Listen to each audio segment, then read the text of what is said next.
খুলনা মহানগর বিএনপির আহ্বায়ক কমিটি গঠিত হয়েছিল ২০২১ সালের ৯ ডিসেম্বর। এরপর ৭১ সদস্যের পূর্ণাঙ্গ কমিটি অনুমোদন পায় ২০২২ সালের ১ মার্চ। সম্প্রতি নগরীর ৩১টি ওয়ার্ড ও ৩টি ইউনিয়নে সম্মেলনের পর প্রতিটি ইউনিটে গঠন করা হয়েছে ৭১ সদস্যের পূর্ণাঙ্গ কমিটি।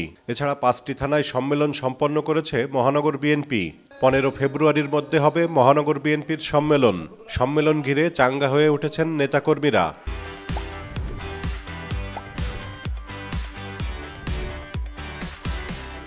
সম্মেলনে সভাপতি ও সাধারণ সম্পাদক সহ গুরুত্বপূর্ণ পদগুলোতে কারা আসছেন তা নিয়ে দলের নেতাকর্মীদের মধ্যে চলছে আলোচনা। প্রত্যক্ষ ভোটে সবাই নির্বাচিত হয়েছে, প্রেসিডেন্ট, সেক্রেটারি, সাংগঠনিক সম্পাদক। পরবর্তীতে পূর্ণাঙ্গ কমিটি করা হয়েছে এবং আগামীতে আমরা প্রস্তুতি নিচ্ছি খুলনা মহানগর বিএনপি সম্মেলনের জন্য। নেতাকর্মী সবাই খুব উৎফুল্ল এই বিষয়ে। যারা রাজপথে এই যে আন্দোলন সংগ্রামে যে ভূমিকা রাখছে এবং অতীতের সকল বিএনপির সকল কমিটির চেয়ে বর্তমান যে কমিটি, এই কমিটি যেভাবে সুসংগঠিত অবস্থায় নেতাকর্মীদের দুঃখ দুর্দশায় পাশে ছিল, আমি মনে করি সম্মেলনের মাধ্যমে এই নেতৃত্বই বিজয় অর্জন করবে। গতিশীল নেতৃত্বে কিন্তু খুলনা মহানগর বিএনপি এখন সম্পূর্ণ চাঙ্গা। অর্থাৎ ইতিমধ্যে ৩৪টা ওয়ার্ড সম্মেলন সম্পন্ন হয়েছে মহানগরের অন্তর্গত 5টা থানার। তো আমরা আশা করি যে শফিকুল আলম, মনা এবং তুহিনের যে গতিশীল নেতৃত্বে বিএনপি যে সুসংগঠিত হয়েছে এবং তারাই আগামী নেতৃত্বে আসবে খুলনা মহানগর বিএনপি। ২৫ জানুয়ারির মধ্যে নগরীর 5টি থানায় গঠন করা হবে ১০১ সদস্য বিশিষ্ট পূর্ণাঙ্গ কমিটি। এই কমিটিগুলোর ৫০৫ জন কাউন্সিলরের ভোটে নির্বাচিত হবে মহানগর বিএনপির সভাপতি ও সাধারণ সম্পাদক। আর মহানগর বিএনপির পূর্ণাঙ্গ কমিটি হবে ১৫১ সদস্যের।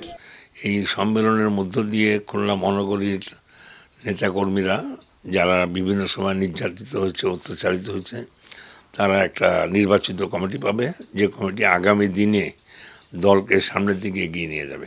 এটা তো নেতাকর্মীরা সিদ্ধান্ত নেবেন, এটা তো আমরা নিতে পারবো না।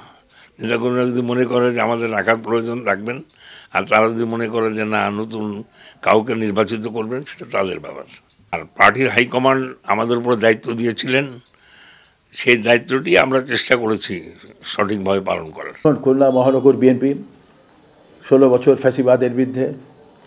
ফ্যাসিবাদের দোসরদের বিরুদ্ধে লড়াই করেছে। নিশ্চয়ই থানা committee, word committee, union committee, মহানগর বিএনপির কমিটি কোনো অবস্থাতেই তাদের দোসর এবং ফ্যাসিস্টদের কোনো লোক প্রবেশ করতে পারবে না। এটি আছে আমাদের নীতি এবং সেই নীতিতেই আমরা এগিয়ে চলেছি। খুলনা মহানগর বিএনপির সম্মেলন, বিএনপির ভারপ্রাপ্ত চেয়ারম্যান দেশনায়ক তারেক রহমান ভার্চুয়ালি যোগ দেবেন। পার্টির মহাসচিব মির্জা ফখরুল ইসলাম আলমগীর এবং জাতীয় স্থায়ী কমিটির নেতৃবৃন্দ আশা করছি যে আমাদের সম্মেলনে উপস্থিত থাকবেন সশরীরে। খুলনা মহানগর বিএনপির সবশেষ সম্মেলন হয়েছিল ২০০৯ সালের 23 নভেম্বর। মামুন রেজা, চ্যানেল 24, খুলনা।